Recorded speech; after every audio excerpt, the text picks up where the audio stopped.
Valdez approach.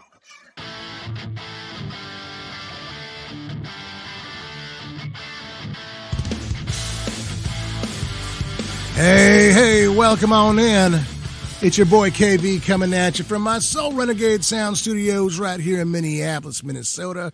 I'm welcoming you to another episode of the Ken Valdez Approach. Y'all, I think it's about that time that you kick back and you relax, maybe pour yourselves a drink and just chill and check this episode out because I am going to be taking you on a little bit of a detour this week. Let me explain. What I've been trying to do on the approach since I've been back is share with you some music and musicians that you may have overlooked, may not have heard of, but definitely deserve your attention. My guest this week, it's the same thing, kinda. This guy is an incredible musician, and he has played and knows some of the biggest names in the business, but he's probably more well-known for his work in film. I can remember being a kid and watching this one movie over and over and over and over again, and his character, man, I wanted to be him. This movie garnered such a huge cult following, and now is probably considered to be a piece of pop culture. This film has gone on to live a life of its own and has created something very special for my guest this week, Mr. Bill Allen. The film I'm talking about is Rad, the character that he was. The main character was Cru Jones. Man, I wanted to be that guy. Years later, he and I become great friends. I think the world of him. And man, I wish that I had more episodes. This guy is so deep. There are so many layers of this onion to peel away from, man. It's incredible. Regardless, I think that this interview and Bill as a person, as an artist, is incredible. We're going to be talking about the music. We're going to be talking about the film. We're going to be talking about his best friend, Brandon Lee, the late, great Brandon Lee. So check it out. This is my interview with the one and only Bill Allen, right here on The Approach. All right, I am hanging here with my buddy Bill Allen. Bill, before we even get into anything, dude, you know this because I've told you, but I mean, I gotta say it again. Here I am, this young kid out in northern New Mexico. And I get turned on to this movie, Rad. And for the better part of my youth, I wanted to be Cru Jones, man. I wanted to be Cru Jones. You inspired me so much. And, here I am talking with the guy. And, come to find out that you have obviously so much more than Cru Jones. But, man, that is something that I think has become a bit of an iconic, cult following kind of role, but iconic nonetheless, man. I just had to throw that out there. But man, how are you doing? Never better. I'm really happy to talk to you, Ken. Full disclosure, we're friends. Yes, we are. And I love what you do and what you represent. And one of the greatest joys of my life is becoming friends with these fans who grew up watching that movie. Not only do they let me sleep on their couch and eat all their food, they treat me like gold. I've really come to know and love a generation of people that grew up on that movie. And I spent a lot of my time going to festivals and events and screenings. I don't know how many people were aware that it got re-released in theaters last year for one night, and it was number 2 at the box office that night. It was right behind the James Bond movie as far as per screen average, and sold out almost 600 theaters. Dude. So that makes me know that it's no longer a cult phenomenon. It's a pop culture phenomenon. And not everybody knows it, but not everybody knows Twilight or Harry Potter. You know, we've got a global audience, and a large portion of those people know about Rad, and a certain portion, like yourself, grew up on it and were wildly inspired by that movie. And so it's nice that it's got this legacy that continues on. Absolutely, man. And for those of you that don't know Rad, y'all got to go see it. It's just, obviously set in the 80s. It is really, I think, the advent of the big BMX and freestyle movement that happened then and carries on into this day. I mean, did you ever see the sport becoming what it's become, since that movie? I saw it happen in front of my eyes when I walked onto that set, particularly Hell Track. It was a whole new universe that had not been explored as yet, and that was Hal Needham's contribution and genius. He revitalized NASCAR and pretty much made it what it is today by getting into that sport. And so you can see with Hell Track, the way it's set up, he saw the same kind of future for BMX. It wasn't just kind of a little track with little whoop-de-doos in it. It was a major event just to be able to do one revolution on that track. So the big drop-in wall, the cereal bowl, a lot of these things were just fell out of his head, and it took another 10-15 years before we started seeing the Do Tour, the Huck Jam, the X Games, these things that absolutely sprung from that movie. As far as I'm concerned, there was nothing there was nothing like that predating Rad. So what Hal saw was these freestyle guys and the racers, and he put them all together, created this fantastic race, and it inspired a lot of people and certainly the industry. Yeah, I mean, like I said, I grew up on it. I wanted to be you, man. And one of the thrills of my life was meeting Bill at NAMM, at the NAMM show, and getting a chance to play music with him because yes, he is also a player. He's also a musician, and that was such a blast. We did I had a demo at Godin Guitars, and go Dan, man. Those guys have been treating me well for quite a while now. But we got a chance to play together, and I'm telling you, dude, one of the highlights of my life, one of those moments where it's like, just 12-year-old girl at a Taylor Swift concert moments was being on stage with you. And right before we started playing, you uttered the iconic line, "Let's walk this sucker." I lost it. I'll never forget it. That has to be one of just those moments of my life that will always stand out, to hear those words uttered by you. Everything just kind of came, to this pinnacle. It's like where I grew up, and here I am with the guy. And then he says that to me. Are you kidding me? And then we're going to make music together. It wasn't riding bikes, but it's something that I do a little bit better than that these days. But, at the same time, you've also, as I've told you, inspired me to get back into it, man, to pick up, a bike or two and start riding again. And, I'm starting to see that this has become kind of a thing as well, man. Seeing the guys that grew up on that movie start picking up and riding again. And then there's you, who's like Mr. Inspiration over here, who started riding after Rad 2, because a lot of people didn't know that you, at that point in time, you didn't really ride, did you? And now you picked it up, and it's a thing. It's a thing for you. Painfully obvious watching the movie that I'm not a rider, or wasn't at the time, certainly. And that's a little embarrassing for me, but I decided in my 50s to take up freestyling. So I started showing up at Huntington Beach and taking lessons from Martin Aparicio, one of my good friends, levels in the movie, and really plugged into that culture.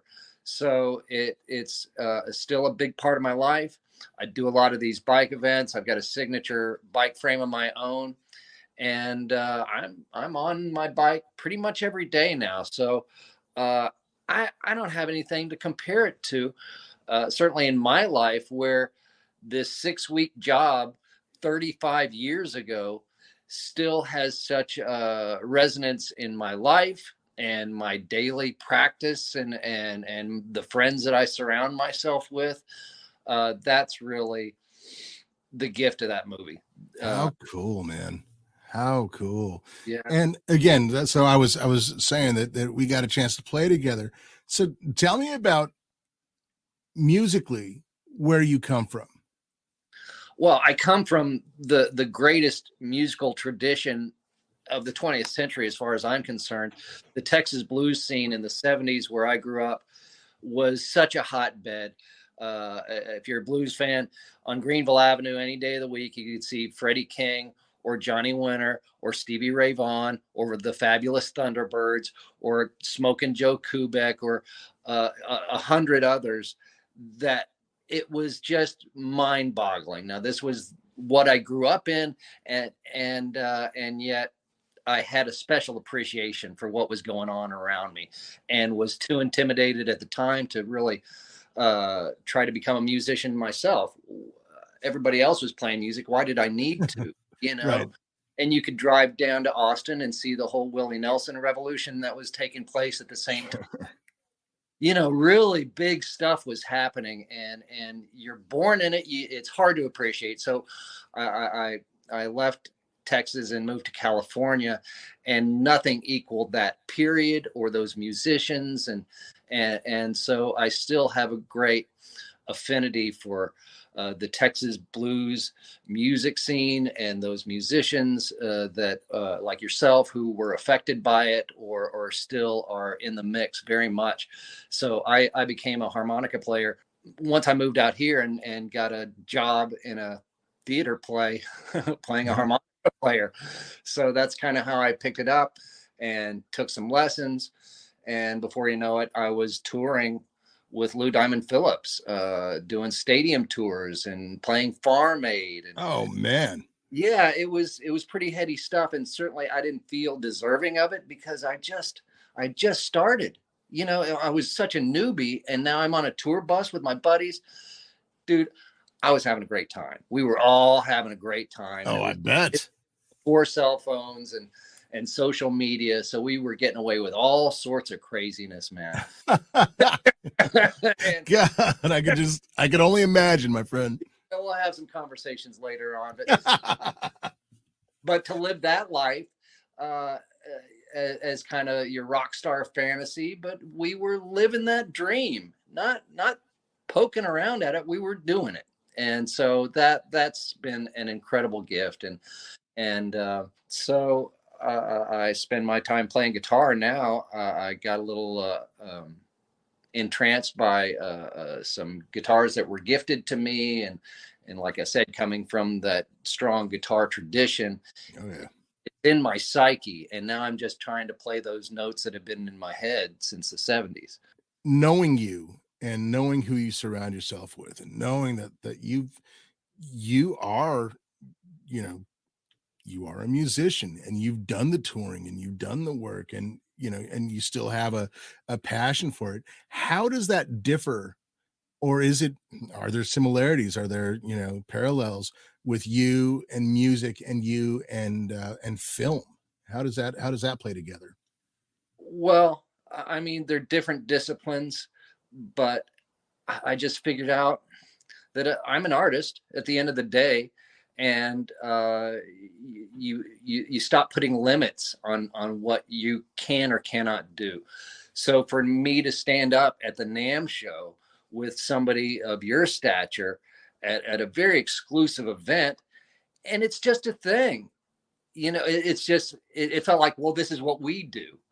Sure. And there was no apologizing for me standing there. We just locked horns and we're off to the races immediately.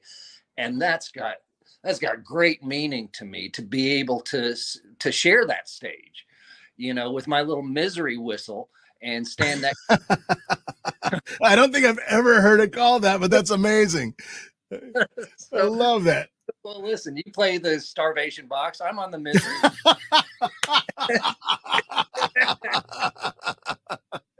That's classic.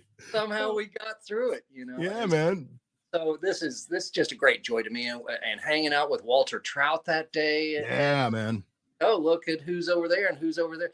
This is just like being a kid in a candy store for me, because I'm a little late to the party, but I enjoy the party a lot. You know, man, one of the biggest lessons that I learned, and it's really not even a lesson, it's just kind of a way of life. And when you start looking at it this way, it makes so much sense, and it really does something to the soul. But my musical mentors, if you will, my extended family, the Peterson family out here in Minneapolis, they have this saying, Ricky Peterson in particular, saying it's all about the hang. And it really is at the end of the day, man. I mean, here we are, just we get a chance to make music, and that's awesome. You get to make music with your friends, and then you get to hang with them, and it's just that's what does it for me. Yeah, It's a blessing to be able to make music and play music, but man, it's so much better when you're able to do it with friends, man, and just have that camaraderie, have that connection. I love that. yeah. Well, they asked Laurence Olivier, the greatest actor of the 20th century, what his favorite part of being a theater actor was, and it was just that, is the hang afterward, is having a drink after the play at the pub, and boy, look what we did, and look what we survived. Because when you're in the moment, you're like a deer in the headlights, and you're so locked in, hopefully, and engaged. But then afterwards, yeah, it's the people. It's always the people, and because otherwise it's a solo performance, and you don't have anybody to relate to. And so that's why I would rather be a Beatle than Elvis, because they had each other. Oh, wow, man. Elvis was just like, it's me, dude. I got the mafia around me, but it's Elvis. Right, right. Oh my Uh, gosh, that's actually a great analogy. yeah, and those guys survived largely. They didn't kill themselves by their own hand, and I think friendship has a lot to do with that, and that camaraderie that you were discussing. Absolutely, man. Well, I'll tell you what, too. Your story. So you released a biography not too long ago, and it was eye-opening to me because I had no idea about some of your exploits, some of your adventures, if you will. Man, I mean, I guess in a summed up brief kind of way, your acting has led you to working with, rubbing elbows with some of the biggest names in the business. I've been fortunate to have worked with some of the biggest names in show business. It's just whether it's a Tom Cruise or a Brad Pitt or a George Clooney. Now, these guys at one time or another were my friends. Tell me a little bit about that. What is your experience like in film, working with people like that, and watching some of your dear friends come up and become superstars, if you will? In some respects, the movie and TV industry is an industry, and it's kind of like making widgets, and there's a process that creates success or money at the end of the day. The business that we're in is odd, because now you've got the world's eyes on you. I've known a lot of these players who've done incredibly well, made hundreds of millions of dollars, and whether it's through records or movies. And what I have found, my takeaway, everybody's an individual. I got stories all day long, so I can't come up with one statement that kind of cohesively makes sense about all these kind of people. But what I found is to not be jealous of anybody. Brad Pitt said something that struck home with me long after we stopped hanging out. He said, "I wish everybody could become rich and famous to understand it doesn't really change anything." And that's kind of a head scratcher. And you can go, well, that's easy for him to say. And certainly with, all the flame outs in the news recently of celebrities, it just makes you go, there can be too much candy. It can rot your teeth. Fame is a toxic drug. You have to take it in small doses, or it will mess with you. It messes with everybody who gets too much of it. Everybody is affected by it. I'm good friends with Lou Diamond Phillips. I've known him since we were acting students together in Texas. He's probably the least affected by all of it. In other words, he's still very approachable. You'd love hanging with this guy, but he's had the world on his shoulders at one time or another. Sure. So that has an effect on a person. And somebody like that who walks out into the world with a spotlight on them, everybody recognizes him when he walks out into the world. That's not me. He's a head taller than everybody else, and he looks like Lou Diamond Phillips. So he's kind of always has to be on when he's out in public, and I see it. And he's gracious and grateful, and really just full of grace. But it's not easy to be that way all the time, right? Would you want to be that all the time? When you walk? God, no.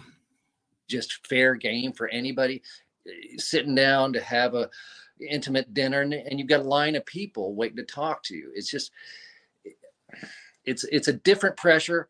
And for people who have day gigs and no aspirations in this way, it would be easy to judge, because guess what? I judge them.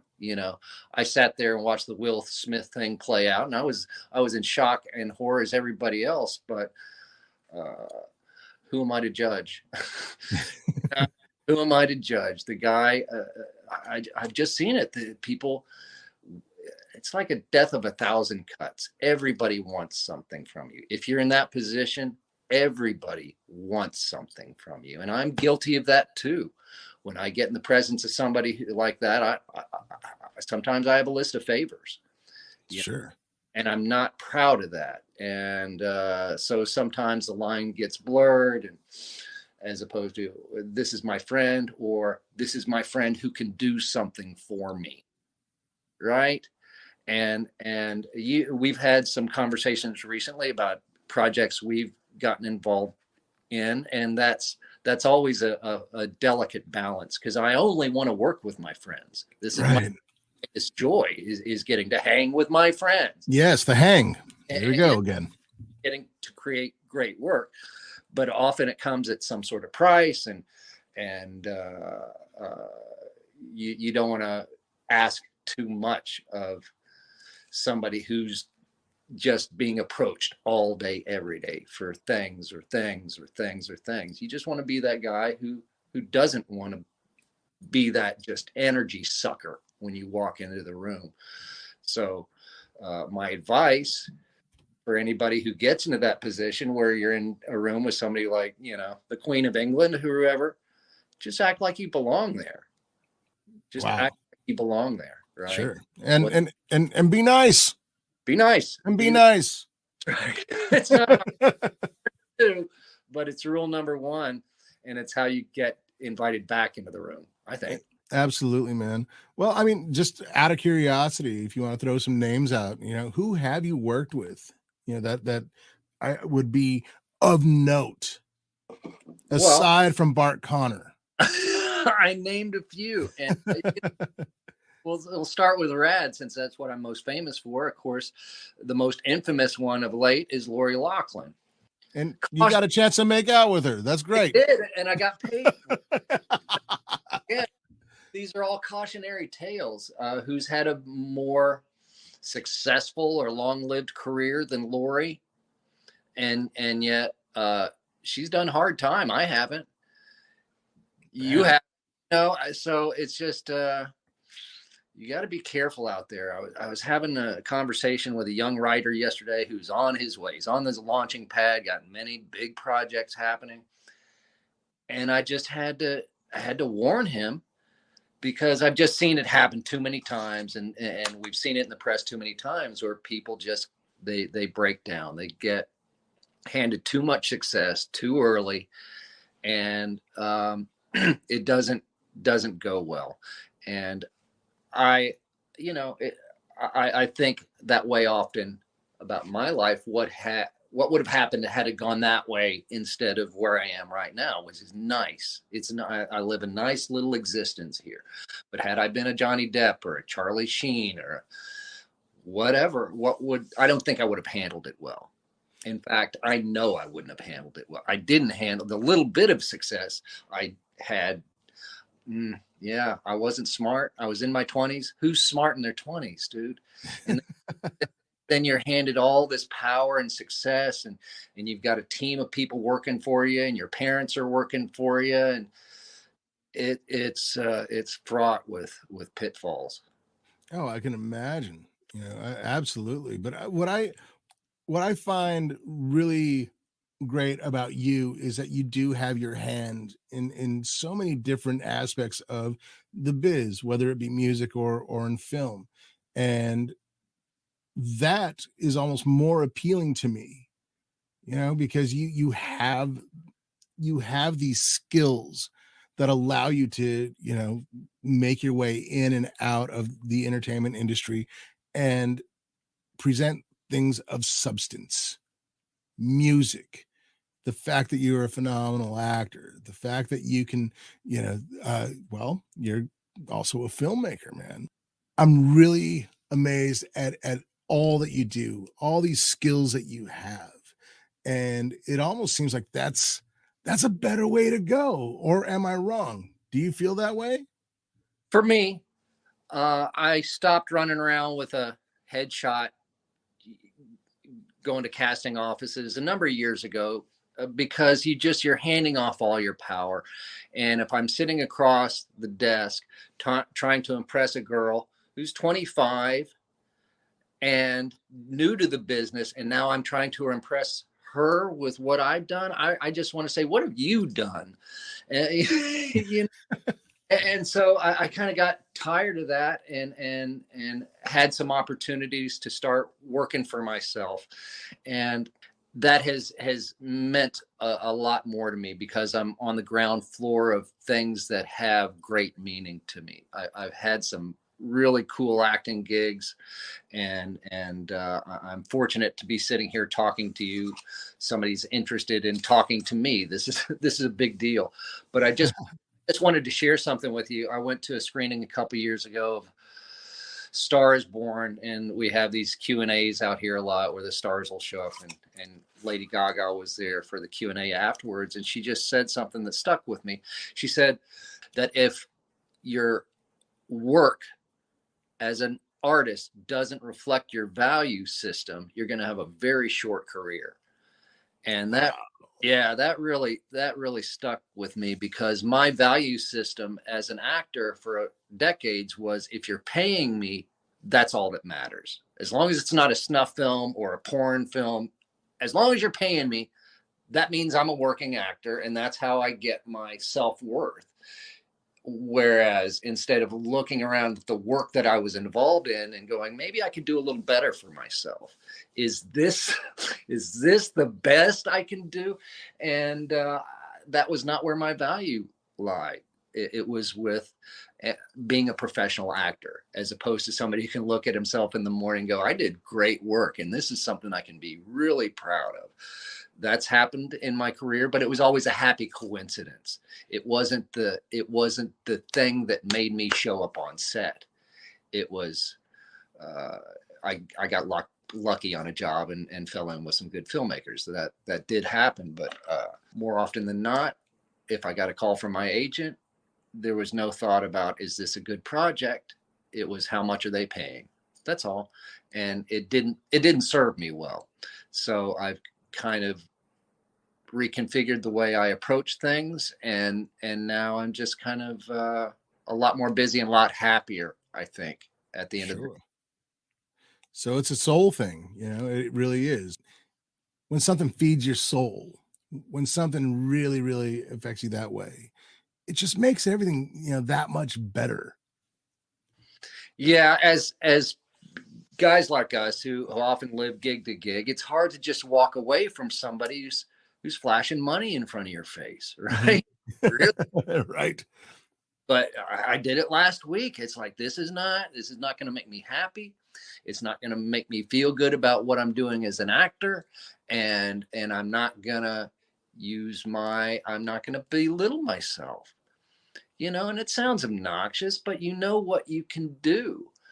And you ever see those YouTube videos of like the cellist busking in a New York subway, and he makes $5, and then he puts on his tuxedo and goes to the Philharmonic, Right.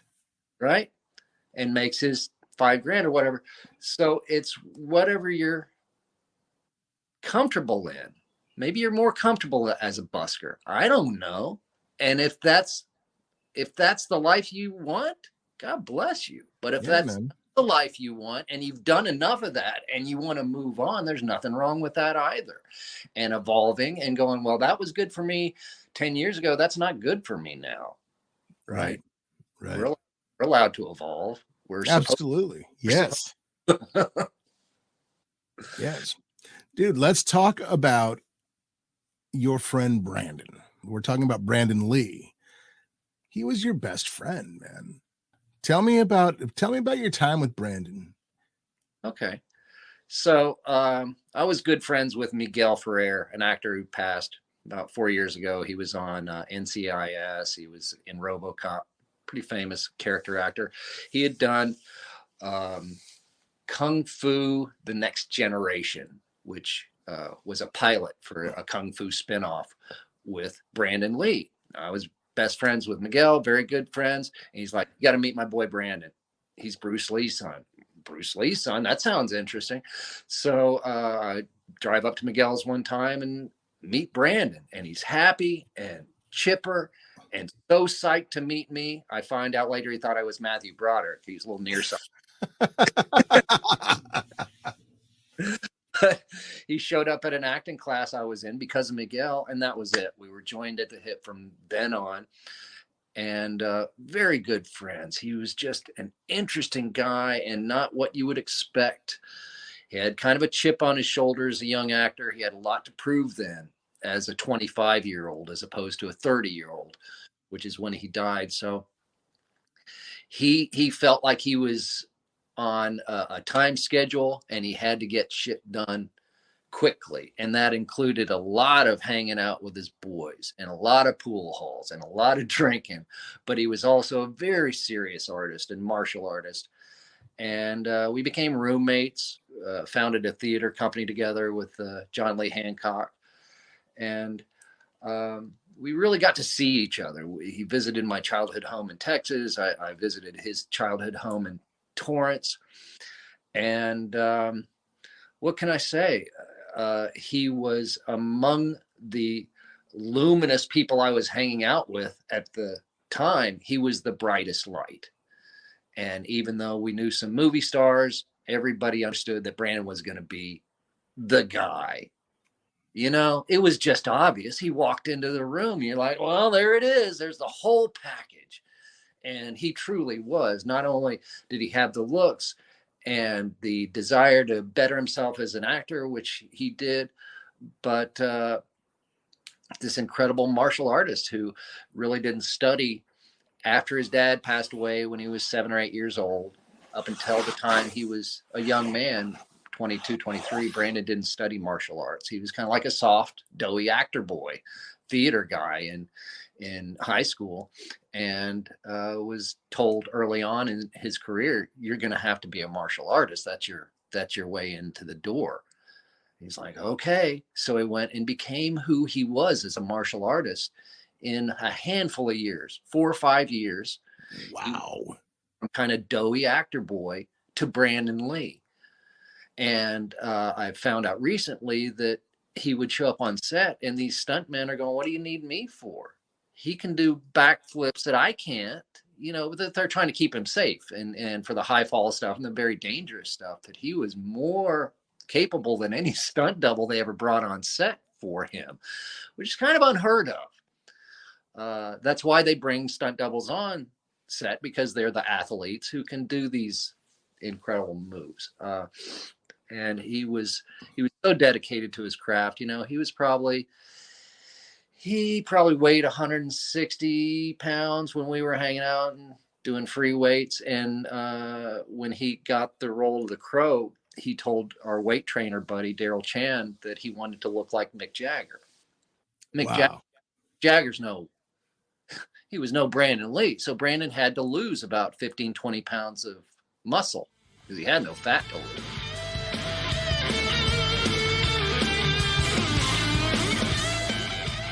I want to take a short little break here from my conversation with my buddy Bill Allen, a.k.a. Slim, a.k.a. Cru Jones. I want to take this time and I want to tell you about something very, very important to me. My music. That's right. Yours truly is an artist. I'm a musician, and I have a brand new record that's out right now, and it's called Saints and Sinners. It's a kick-ass rock and roll record, and I'll tell you, wherever you guys stream or download, whatever platforms you choose, go check it out. As a matter of fact, you guys can go to my website and check it out there as well. But if you go to my website, please sign my mailing list. I promise you, I won't spam you. Either which way, Saints and Sinners is a kick-ass rock record. We're getting ready to go ahead and release the next single just in time for the summer. And I'll tell you, I think this song is a really kick-ass summertime song. I hope you agree with me on that. Either way, it is available for you wherever you listen or download music, whatever platforms, or go to my website. The record is called Saints and Sinners. I hope you guys enjoy it. Now let's go ahead and get back to my conversation with my buddy, Mr. Bill Allen.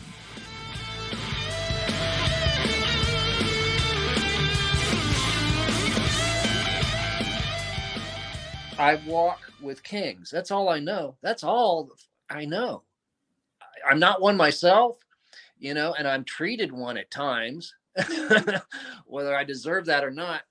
But it's name droppy what we're getting into, and that's fine. That's fine. But these are my pals. You're my pal, and you're right up there, dude. You're right up there. I'm walking around the NAMM show a couple years ago with you and Walter, like, well, look who I'm hanging out with. I'm doing the same thing. Right? Look who I'm hanging out with. Yeah. That's the way it should be. That's the way it should be. That you're just so this is how I live my life now is I don't play small potatoes anymore. I'm nice to everybody. But if you want to get my attention, you better be a Ken Valdez level or higher. Oh man. That's setting the bar too low, my bro. And doesn't get much higher than that, dude. People who are on point and know what they want and are accomplished and brilliant. These people are out there. And these are the people I choose to spend my time with. And it does create a different mindset. So I've kind of had to reprogram myself. We're all programmed, right? We're all programmed, good, bad, or indifferent. It's how we get through the world. And a lot of it is crap. A lot of it is crap in, crap out. So I instead of pointing fingers at other people a few years ago with the political atmosphere, I started looking at myself going, how have I been programmed? And what BS stories do I carry around about myself and how I maneuver through the world? And it turns out there was a lot of BS there. We all have a story, and often it's a poor me story. Like, look what I've had to put up with. Well, this is what we came here for, dude. Right? We came for the full buffet. Maybe we don't want to eat everything on the buffet, but we came to check out the buffet. And so now I'm concentrating on the dishes that I love, and that is and was and always will be the artistic community. And so what I do when I walk in any room is find the most talented person in that room and find out what makes them tick. And it just, that energy has a way of kind of equalizing itself. And maybe you don't rise up to the level of a Steve Lukather or a Walter Trout, but you're in the room and you can hang with them. And that's all that matters. We keep getting back to the hang, man. But that's, yeah, man. But it's such an important thing, man. And I'm seeing that on so many levels. It's what we came here to do. And what I learned, I guess, a great lesson I learned from Brandon is that it's kind of all the same thing. whether it's a tea ceremony or drinking a beer with a friend or showing up on a film set or creating a great piece of music. It's all art. It's all art. It's all art. There's no. So John Lennon said a tuber is like a squash. That's what they call them in England. He said, I'm an artist. Give me a tuber and I'll make something out of it. And so that's very freeing as artists. You're like, oh, I don't have to be a musician or an actor today or anything. I can just look at the world as an artist. And I can have a conversation with the guy who runs the pet store. And that can be its own performance art piece, right? It just spills out into everything and everything. And that's how great artists move through the world. I like that. I like that. Music and film, they go hand in hand. Music obviously enhances film, but you being a musician and a filmmaker, an actor, how do those two play with you? Like I said earlier, they become the same thing. Certainly film encompasses all these different disciplines, but I find I'm most attracted to be a performing artist. I'm getting into producing now, and that's so it can set me up to perform more, because that's what puts us in that zone, an artistic zone. And that's where you want to be all day, as much as possible, and everything else just works out. So I found through music and through acting, or through experiencing a great piece of art, it can put you in the zone. You understand what I'm talking about as an artist. Athletes have the same well that they can draw from, and that's it. If you can stay in that zone for as long as you can, all day, every day, that's when miracles happen. That's when careers happen. That's when you become a Beyonce or a Dave Chappelle or, where everything you do just seems to have this magical aura about it. Of course, it doesn't. It's work at the end of the day, but it has that feeling of expansion. And from the outside, it's hard to imagine how somebody reaches those heights. And I've come to understand how they do it is they stay in the zone for as long as they can, all day, every day, and things just fall into place, man. You can't orchestrate a career like that. You can fall into the river that's going to carry you down there, instead of getting stuck in the little eddy off to the side. Right. And there's a bravery about that people get over rewarded for following their bliss. Well, this should be our just nature. We've heard it our whole lives, but for the people who are actually able to do that with complete bravery and fearlessness, you get somebody of that stature. I think that's how it's done. Yeah. Wow. You have some very, very potent words, man. I like that. Going back to music, random question, what was your favorite musical moment that you've had? Me personally on stage, or in anywhere. Tell me about some. Yeah, I want to know about you and music, and some of these moments. Like, what is your most memorable? Well, like I said, I got to play Farm Aid. And if you're from Texas, that's just, it doesn't get any bigger, better than that. So we did this play. I did this play with Brandon, and John Lee directed production, called A Riff for Emily, and my brother starred in it. And that's how our little blues band got started. Before you know it, Lou, who was a huge movie star at the time, joined the outfit. And now we're getting on stage with Melissa Etheridge dozens of times. Steve Lukather, good friend of the band, he was up on stage dozens of times. And now you're looking at these people on stage with you, and you go, well, how does this happen? Ken, it doesn't happen, dude. It just doesn't happen that way. There's some sort of grace that goes with that bravery. Again, here I am with my stupid harmonica stepping onto a world stage. This took some sort of, and I wasn't very good at the time, you know, this took some sort of abandon that maybe I don't have anymore. I don't know, but I did at the time. And so yeah, we got to tour quite a bit. I got on a real tour bus with, you know, 5 of my best friends and our tour manager. And that was the high point of my life at that time, is getting to live out those rock and roll fantasies, but on a real level, Right. touring and playing and getting paid. So that's when I kind of got my act together as a musician. I figured, well, they're paying me, I might as well figure this thing out.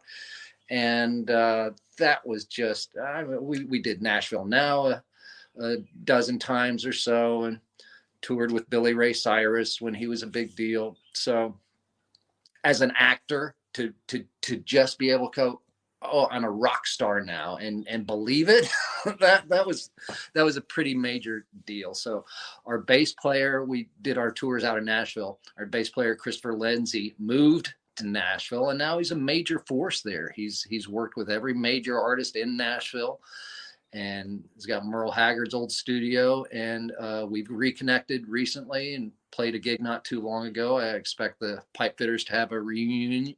Oh, wow, man. Right on. So yeah, there's some good stuff that came from that. But to form our own band and to have some recognition and to run around, I got to tell you, the most embarrassing thing about that time, Ken, can you guess it? I don't know. What was the one song that we were supposed to play on stage every night? Oh, that God. that you would expect Lou Diamond Phillips to sing? Oh, Lord. La Bamba, probably, right? That would be the only one. And what the only song we refused to play? La Bamba. Right. I mean, this is a hit on the scale of the Macarena or something like that. And we were looking for an album deal at the time. And for some reason, we just thought it was a cool move to not play the only song that these people showed up to hear. Oh, man. Charlie Daniels say on an interview, he said, if I got up to perform and didn't play The Devil Goes Down to Georgia, it's like I was robbing these people of their money by highway robbery. I'm like, oh.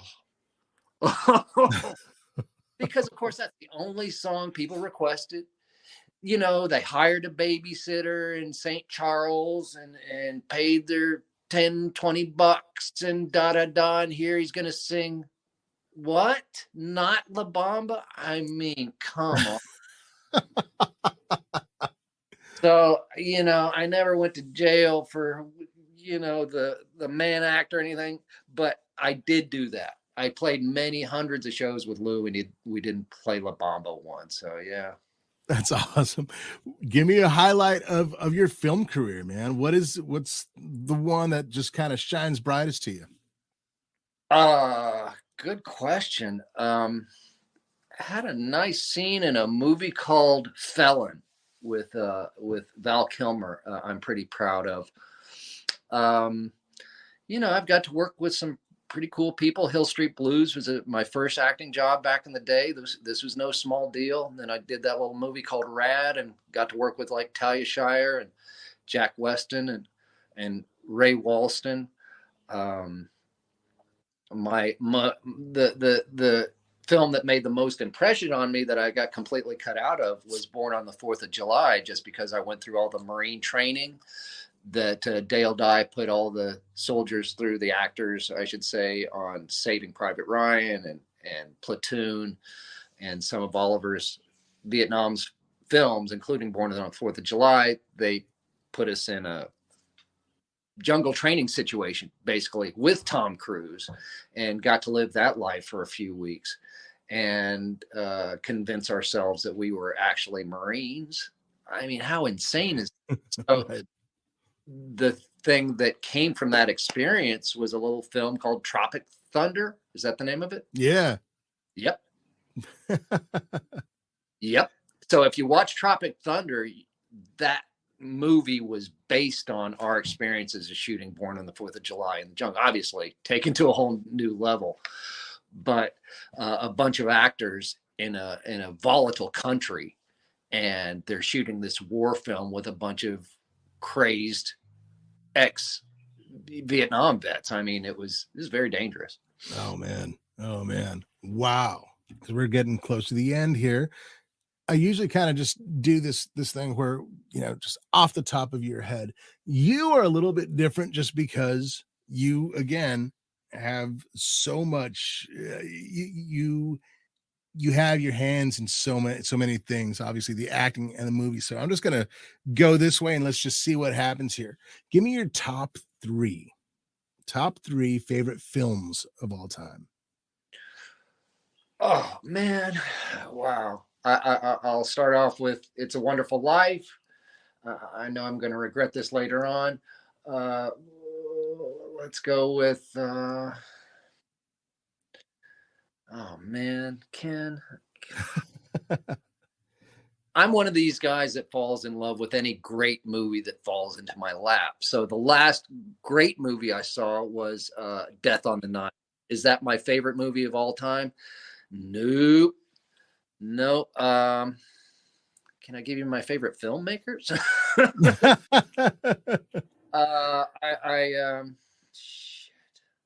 I mean, I'm such a film nerd, dude, and I could say Citizen Kane, but is that the most moving film I've seen? Nope. Stuff like Birdman or some of our later modern masterpieces. I love those too. Shit, I hate you, man. The movie that kind of opened my eyes to the power of film. It's not my favorite film. Was a film called The Deer Hunter back in the day. It's about Vietnam, and that one kind of ripped me open as far as being deeply affected by a film, and that surely did that for me. And that's when I decided, well, this is very powerful, and I want to be a soldier on film. So I've done that a couple of times, and we'll end it with. Did I say Citizen Kane? Yes.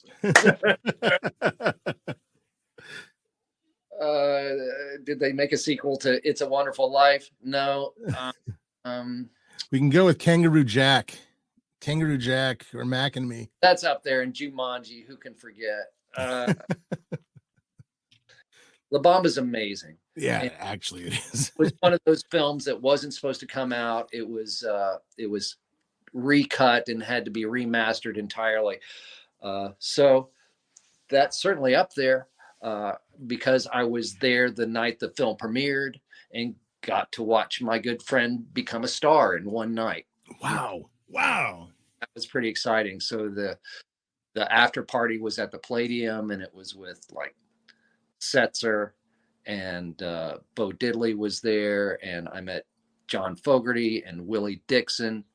I mean, I'll just stop with that one. Wow. Yeah. Wow. Give me your top three musical artists that you love. Oh, well, currently we'll go with the Beatles. I'm in a Freddie King phase right now and an Albert King phase right now. I dig it. Freddie King. I love me some Freddie King. And if you have not caught this yet, there is an Albert King. I don't know if it was a record, but there's a couple tunes. I'll have to send it to you, where it's Albert King with the Meters, and it is deadly. It is so funky and so good. I'll send it to you after the show. God, I can't even remember the name of the tune, unfortunately, but every time I hear it, I'm just floored, because it sounds like something that you would imagine maybe Freddie King doing. Wow. But it's Albert, man, and Albert gets down. It's nasty. Anyway, so Albert, Freddie, and the Beatles. That's not bad. That's not a bad lineup at all, man. Well, and just before we started talking, I was listening to Hound Dog Taylor, and that's why Alligator Records was created. And we all want to blaze, right? He does more with two chords. Hound Dog, he writes the whole catalog with two chords, dude. Yeah, man. Figure two chords and 6 fingers on one hand. Oh right? my God, he cut one off.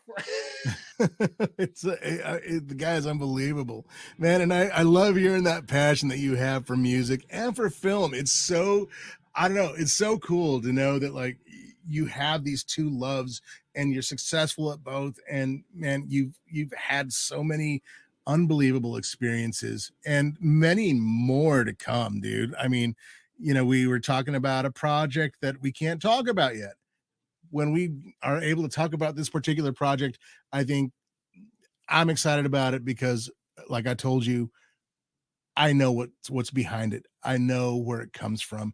And that is, to me, something that is so intriguing and makes me want to see it probably even more than the actual subject matter, Like, I love the subject matter, but man, where it comes from, that's passion.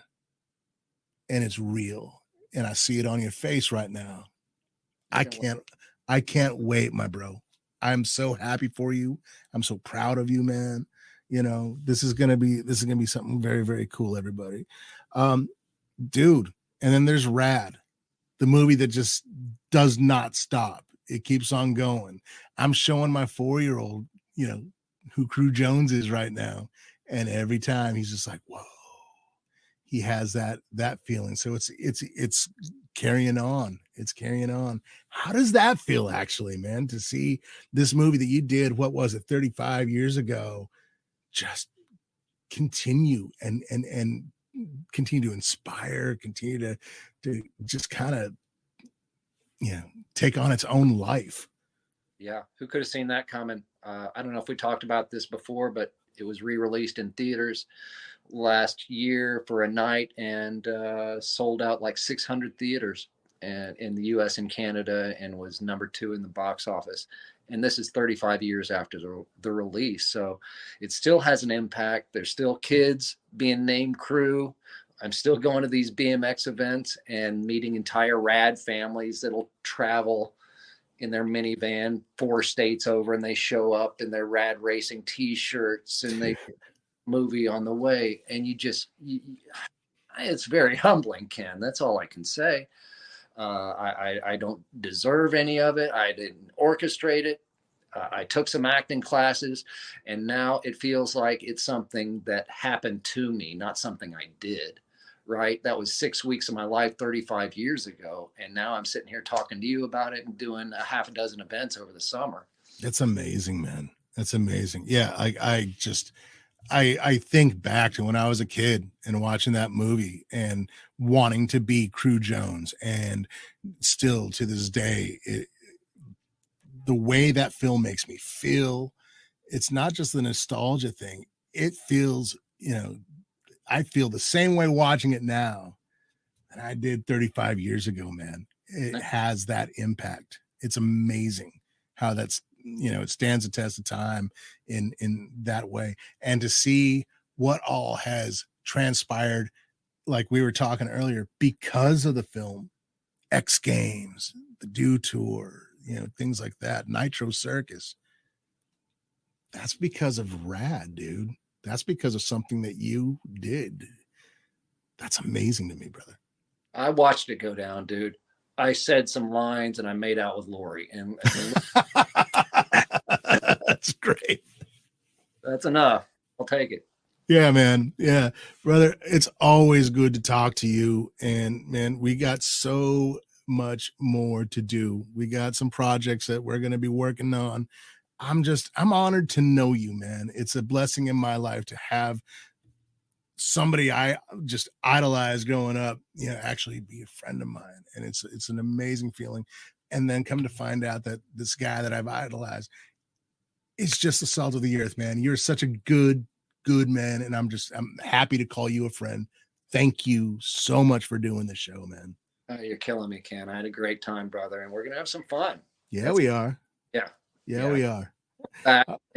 We're going to break down some of the stuff I got coming up. Right now, I'm working on a car television show called Work of Heart. So we're filming that at the old Fender Musical Factory, which is now a speed and custom shop in Fullerton. So we'll be doing another concert out of there this year. We did one last year. Fantastic, man. Fantastic. You know, I know a guy. I Okay. know a guy that's available. You know. 100%. Where can people find you, man? Certainly Facebook. I've got a fan page. My Instagram is Bill Slim Allen.